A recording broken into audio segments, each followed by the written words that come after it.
Mərhəmətli və rəhimli Allahın adı ilə. And içirəm qiyamət gününə, and içirəm peşmançılıq çəkən nəfsə. İnsan elə düşünür ki, biz onun sümüklərini yığa bilməyəcəyik. Mütləq yığacağıq. Biz onun barmaq uclarını bərpa etməyə qadirik. Lakin insan bundan sonra da günah etmək fikrindədir.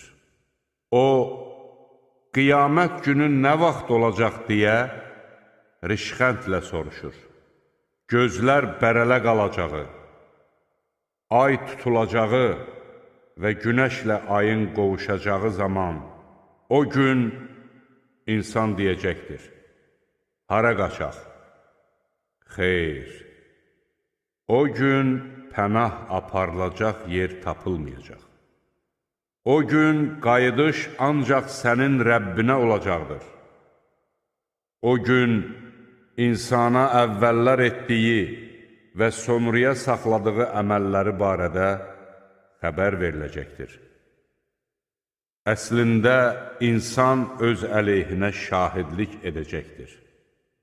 Üzürlü olub olmadığı bütün halları ortaya qoysa da.